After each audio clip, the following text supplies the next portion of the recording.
Excuse Mr. Radio Exec, but I firmly object. You said the average listener didn't want to hear what the on-air personality had to say.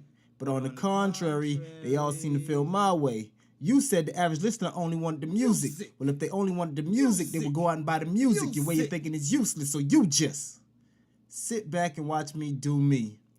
Anything else? I've been seriously thinking about opening it up more, but I don't know. That might be something in the future.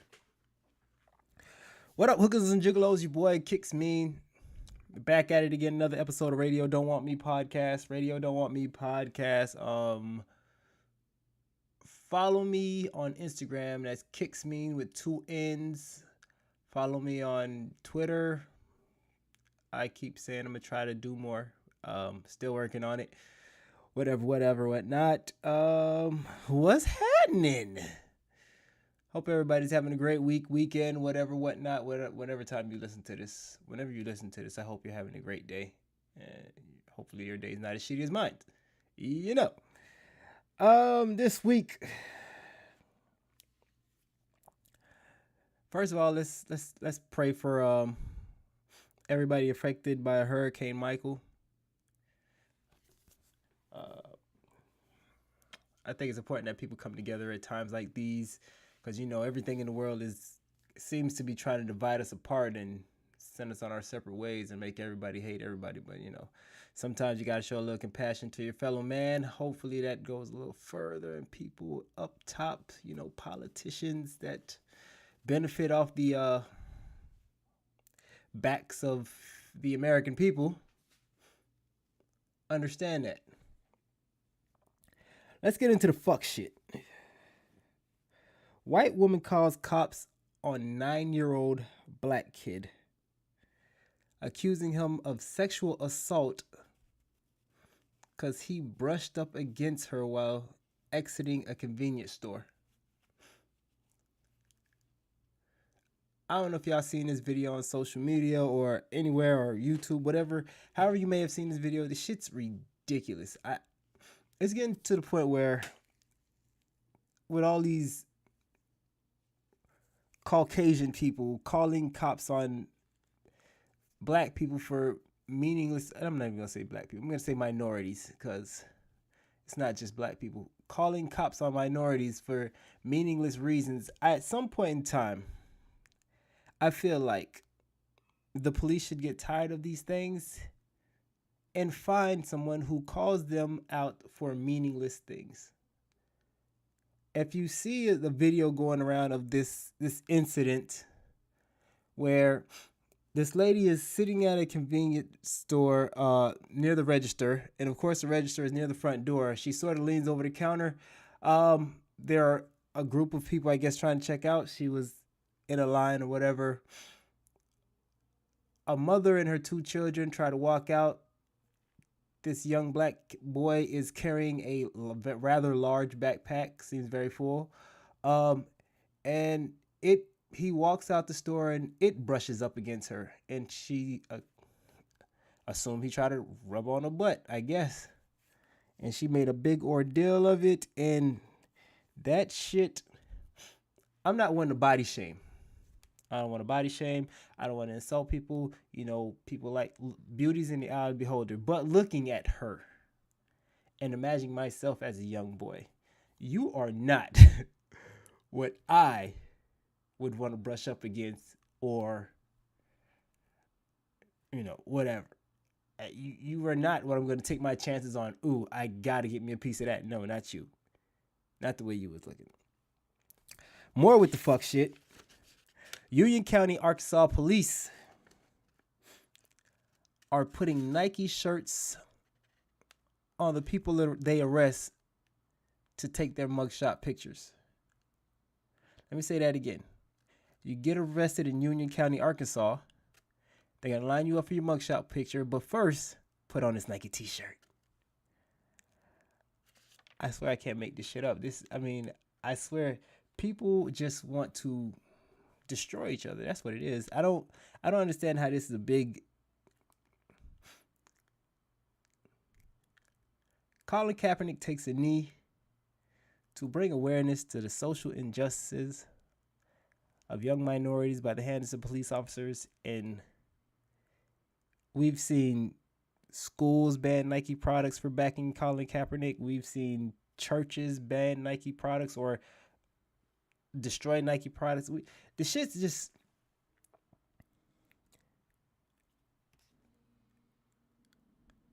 When do we find time for real criminals? Is my question. Just a thought. Off all that, the NBA tells Lonzo Ball to cover up his Triple B's tattoos. If you follow the NBA, you know J.R. Smith got a large tattoo of Supreme down the back of his calf. Supreme is a clothing brand, or I don't even know if you want to call it a clothing brand. It's just like a brand, and they slap their tags on people's shit and overcharge you for it, and the hype beast buy it. But it is what it is. So yeah, he gets a big tattoo. J.R. Smith gets a big tattoo of Supreme down the back of his calves. He gets told to cover it up, and I guess now the league is gonna take this league wide and affect more players, because I guess they don't want to seem like, oh, we're just singling out one person. So Lonzo Ball got told to do that.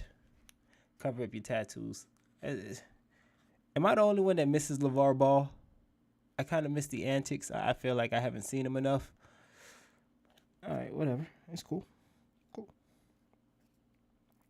While we're on sports,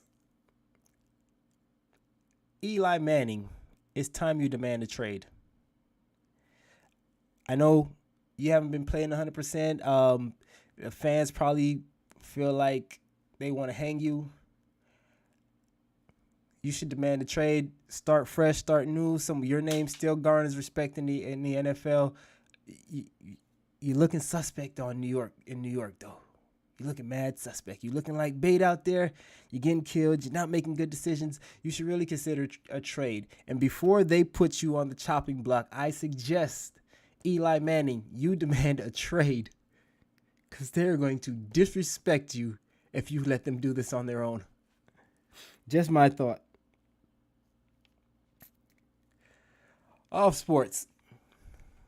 I feel like now, I know I said this last week, but I feel like we really need to start questioning Nicki Minaj's character. I'm not sure how true this is, because fact of the matter is I don't be doing too much research. Unfortunately, I have a job that takes up a lot of my time, and I don't get to follow up on a lot of these things, but I do the best I can for you, the people, because I care. Or at least I pretend to on TV. That was a joke. So, Nicki Minaj.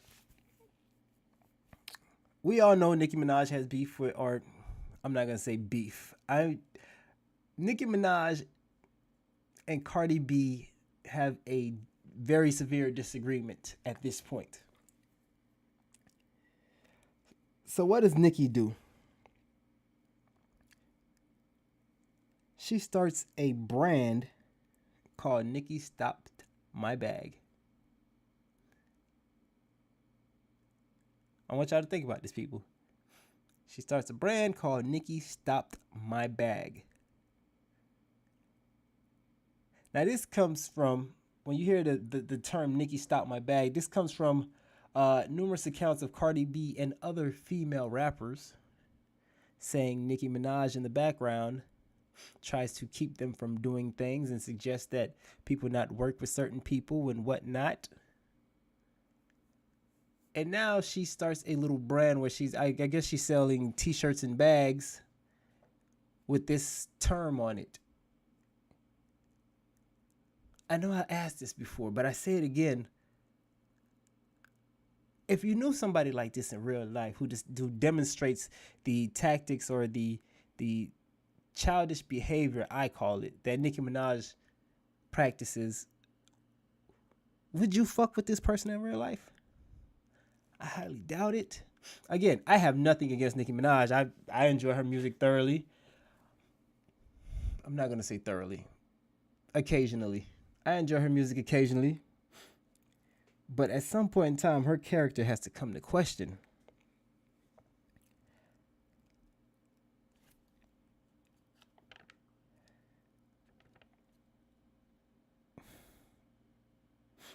Hold on. So,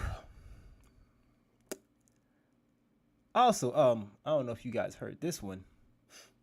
So, a few weeks ago, Cardi B turned herself in for, I guess, some situation that if you follow the situation, Nicki Minaj went on Queen Radio and mentioned Cardi paying for somebody to be assaulted or a woman to be assaulted by some men, or allegedly her involvement in some sort of a scuffle with some other woman, stripper, bartender. I'm not sure what they are, but Nicki Minaj puts this all out there.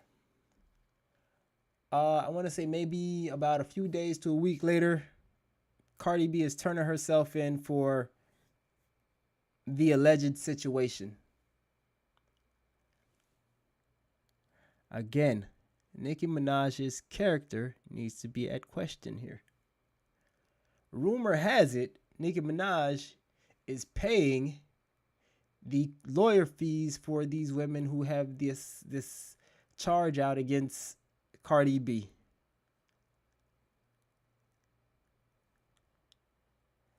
I don't make this shit up. At some point in time, Nicki Minaj's character needs to be questioned.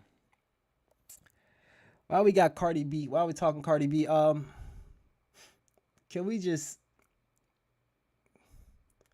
Offset has a gripe with Joe Budden over something Joe Budden said on his State of the Culture show about Cardi's fight with Nicki Minaj or not even a fight because she didn't get to her, but Cardi's altercation with Nicki Minaj at that Fashion Week party show, whatever it was. Joe Budden went on the show and said something to the extent of Cardi shouldn't be acting like this. She shouldn't be fighting, and something to the point where what if her label decided not to back her about this situation or because of this situation, which seems like a fair question, statement. No, doesn't seem like any slander there, but of course, Offset takes offense to this and says, "Stop talking about my woman." I'm starting to notice a pattern here with Joe Budden's success in the media world. More people are coming at him to, it seems like, get their name a little push or put their name in the news or headlines or whatnot, and it's kind of corny to me. I think it needs to stop. Let my guy shine. It's only entertainment.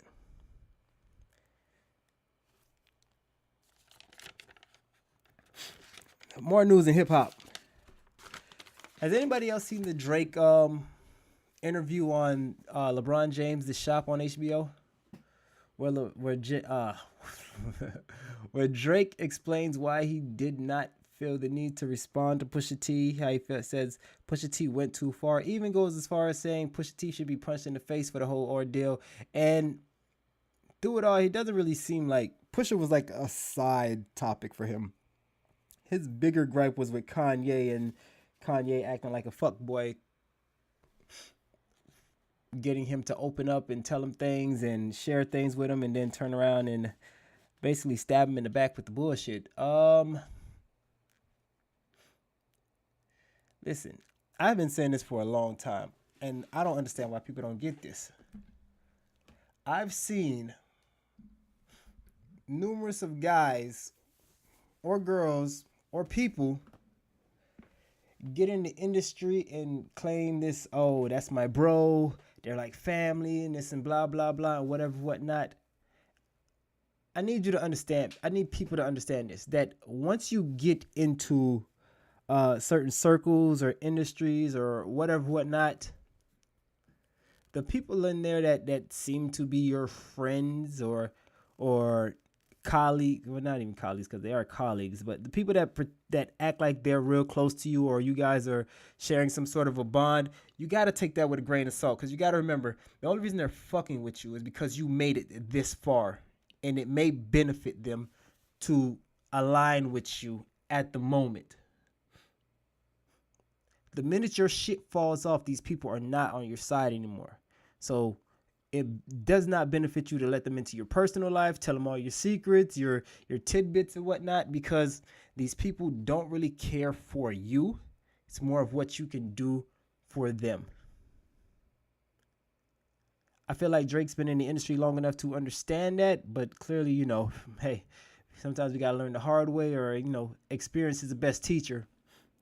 But for future references, for anybody out there chasing a dream or pursuing a passion, and you make it to a certain level, when you get certain people that come along with you, do not call these people family. Do not call these people brothers. They're associates. They're colleagues. At one point in time, Ace Hood called DJ Khaled his brother. Where is Ace Hood now?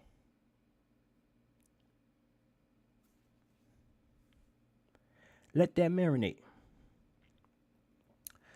And for the whole Drake not responding to Pusha, and Pusha should be getting punched in the face or whatnot, how does Pusha feel about this? In a recent tweet to Pusha, or about Pusha, someone said Drake's more mad at Pusha for talking about 40's MS situation. Is that what it is? MS? I'm not 100% sure. Well, talking about 40 is his producer, Drake, that is. Drake's produces 40's sickness or ailment. He's more upset about that than Pusha talking about his son. How does Pusha feel about this? He laughs. I just think people should know. Oh, and for me personally, I feel like Pusha T has the hardest rap album out this year. I'm going to let y'all sit on that.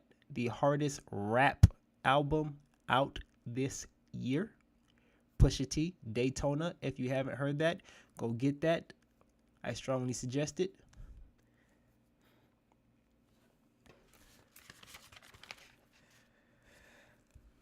Another good album that came out, T.I.'s Dime Trap. If you haven't heard that, go get that too. While we're on T.I., T.I. says he's done with Kanye. If you follow the news or whatever, social media, because that's where we get all our information from nowadays anyway, Kanye recently took a meeting with Trump at the White House. You can find video footage of that online. Anywhere, everywhere, I don't know. Maybe, possibly, shit. Me personally, I'm not watching it because I don't care. I honestly don't care. Like, people make a big deal out of what Kanye says, when at the end of the day, you only fuck with him for the music. If you fuck with him, when you fuck with celebrities for their personal lives, you got to remember, you only see what they want you to see. You don't know these people. What they do really doesn't affect you like people try to make it seem. Kanye doesn't make any rules, whatever. But he recently took a meeting with Kanye. By the way, and I'm not saying this to cop a plea for Kanye, because so I feel like if we don't agree with Trump's terms, we should have somebody in, or somebody, I just feel like somebody needs to sit down with Trump and express, how do I put this? Express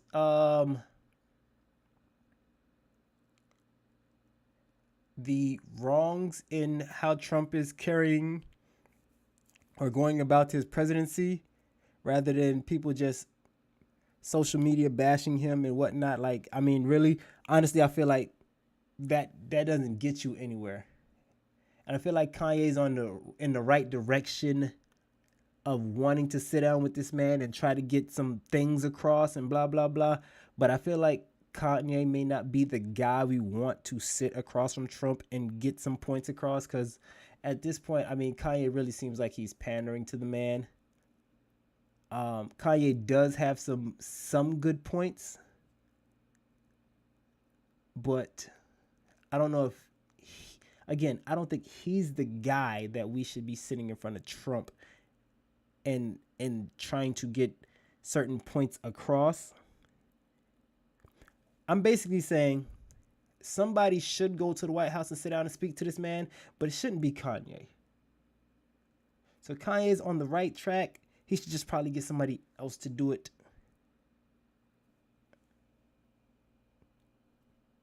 I mean, that's the best I can word that.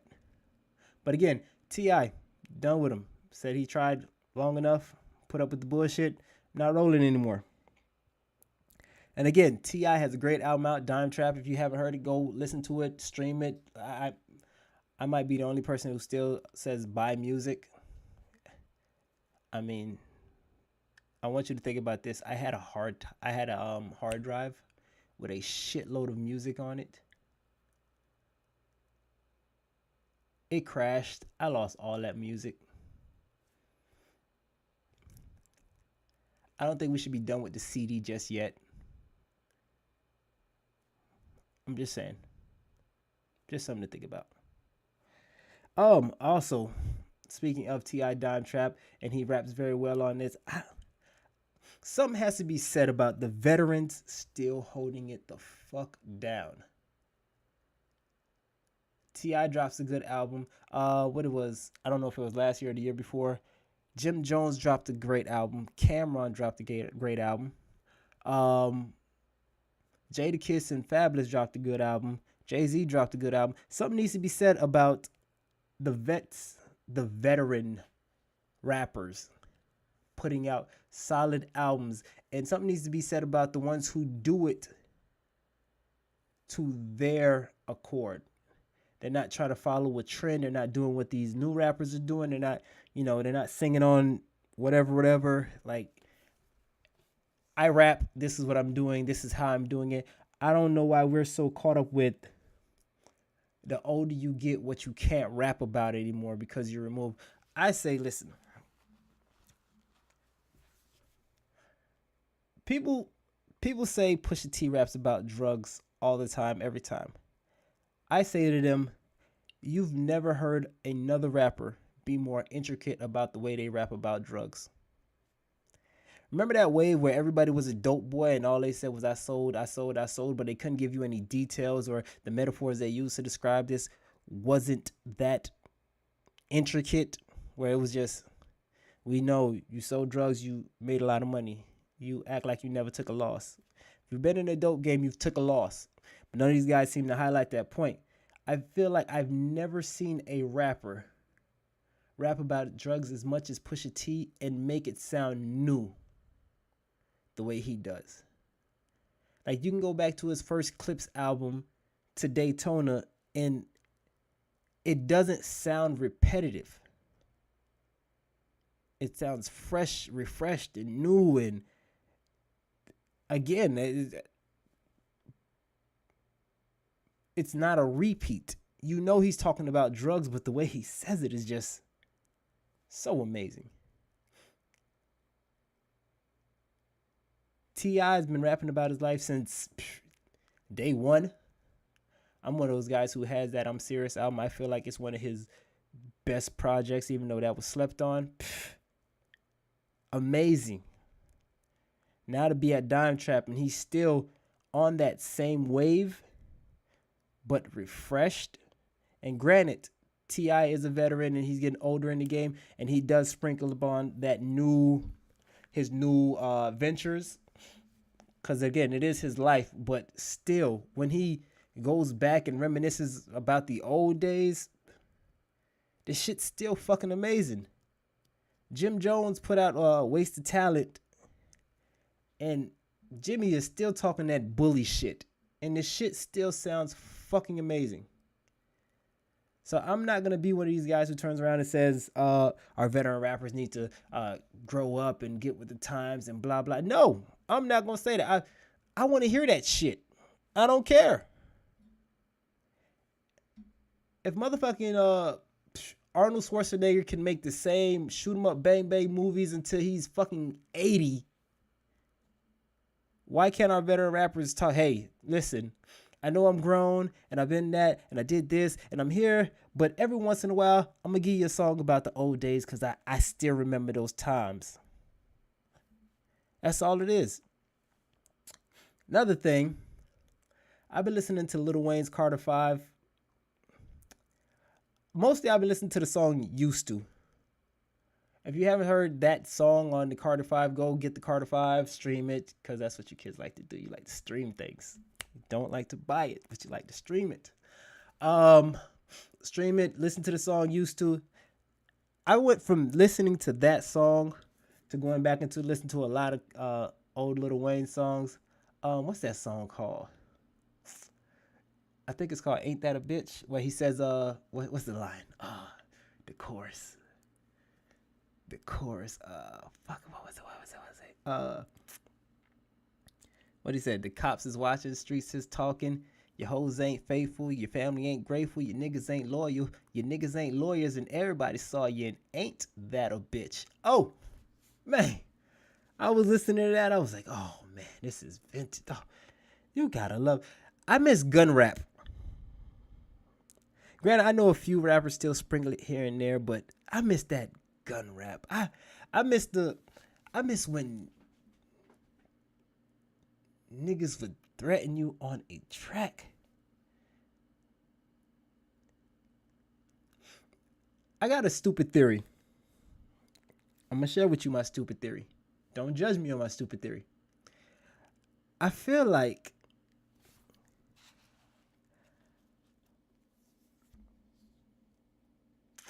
how do I put this? Okay, so we know hip hop is mostly a minority driven music thing, meaning the creators of it come from less than creators of hip hop come from a more of a poverty driven background. So the stories they tell, or the way they had to live, or the things they had to come up through, were very harsh, very let's say they came from hard times, right? Cool. So when they put it in the music, it comes out harsh to some who don't understand or don't come from that background, and it creates a bit of a fear. You know, when you see certain people, or, you know, people who come from those places, it creates sort of a fear. So it makes them a little standoffish. And I feel like when the music shifted to more happier, I got money, I'm successful, I fuck bitches, it made a lot of people no longer fear people who come from that background. And it's a certain level of respect that comes from fear. If you're scared of somebody, there's a certain level of respect to the point where there's certain things you won't do, say, or whatever when it comes to that person or that group of people or people from that walk of life. And my theory is, when the music changed, it made it okay for those outside of that to disrespect minorities. I feel like when NWA said, fuck the police, police took that, and granted, they didn't like it, but it created a level of, I'm scared of these people, so I'm going to respect what they may be able to do to me.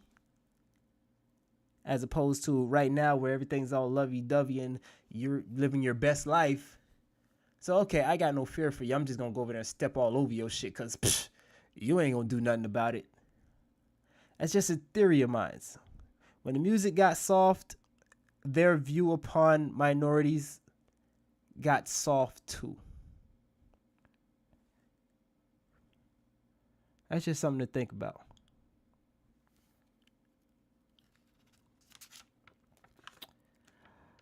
More hip-hop news. Fab got indicted over the domestic incident with his longtime girlfriend and mother of his children, Emily B. If you remember a while back, Fab video or stories came out about Fab allegedly assaulting his mother of his children and girlfriend, longtime girlfriend, Emily B, knocking out one of her tooths or whatever. Since then, Fab and Emily seem to be on great terms. They've been seen out and about, going on vacation, being the best little couple they can be. But of course, the new state of New Jersey picked up the case or the charge, and now Fab's being indicted. I'm going to say something that has nothing totally to do with Fab, more about the situation that I don't think people address or think about. Or I've been saying this for a long time. Women have no chill. Women may not understand why I say this or where this comes from, but I'm pretty sure a lot of guys out there understand what I'm saying. Let me explain myself. When I say women have no chill, when a woman is mad at a man, I feel like, ladies, I'm not bashing you. I'm just trying to bring awareness to some of the shit that y'all do that y'all may not appear. Y'all may not be aware of that you guys do. When a woman gets mad at a man, it's almost like she sees red and there is no stop point to her vengeance. Meaning your guy did something to make you mad and you want to cut him deep. And I don't think you know the ramifications of your act until after it's done. Like, you've heard stories about women who shot their boyfriends because they were upset, and then they drove their man to the hospital and whatnot, try to patch him up or whatnot. That's what I mean by no chill. So, again, off Fab situation, but just to think about it. And I'm not saying this is what happened. I just want to bring a point and awareness to something because, I've experienced this myself.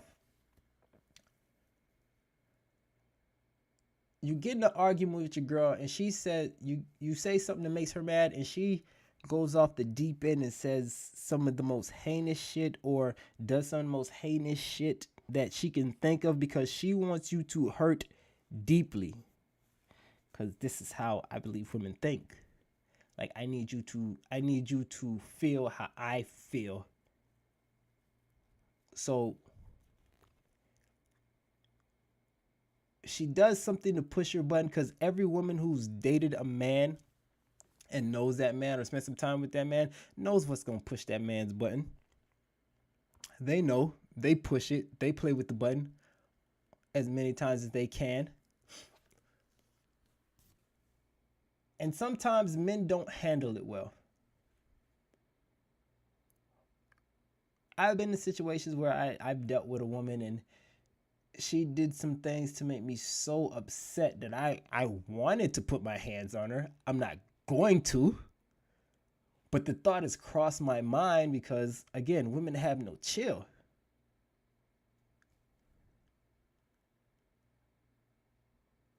And I'm not saying you can't fault a man you shouldn't fault a man for these actions, because every man should be at least be in some sort of control of themselves to know, all right, this is getting out of hand. I need to leave the situation. I need to do the best I can to get away from this woman before I do something that'll cost me something in the long run. But I don't feel women think about what it'll cost them in the long run when they do certain things. And it's sad almost. It's sad, really. You get mad at him. You find that deep secret that he entrusted you in, and he trusted you with, and you just throw it in his face, and now he's just super mad at you, but he really can't do anything. Or he may have cheated on you, but he told you, I don't care about that bitch, it just happened, and blah blah blah. By the way, speaking of cheating, women, sometimes the pursuit of vagina is so hard that when a man has vagina, i.e. a girlfriend, and he goes out about and does some regular shit, and some lovely lady throws her vagina at him, he gets lost in the thought of, damn, I used to have to chase hard to get this. You just gonna throw it at me? This doesn't happen often. Let me just see what it's like. I don't really care about this chick, but she throwing it at me, and I ain't never had this kind of shit happen before, so I'm gonna take my chances. Sometimes we get caught up in the moment, we get overwhelmed, and we do some dumb shit. Doesn't mean that we don't care about you. It just means that we're human and we are easily seduced, especially with something that doesn't get thrown our way often, that we have to jump through hurdles and pull rabbits out of our hats to get. So please forgive us. But again, don't see red. Put the chill factors on. I need you to bring it down a notch. If you're mad at me, yell at me all you want. Please don't dig up that deep, dark secret that I told you in confidence that will make me feel like less of a man. And may i.e. treat you like one. That's about all I'm going to talk about today. I feel like I've got myself in trouble enough today. Let me say this. I am fully aware that the things I say may offend you. That's it. Your boy Kicks Mean. Follow me on social media. Kicks Mean on Instagram. Kicks Mean on Twitter. That's 2 N's on the back of that mean. YouTube. I need to start posting videos for these rants, comments, podcasts, Radio Don't Want Me podcasts. I'm out. Holla at your boy.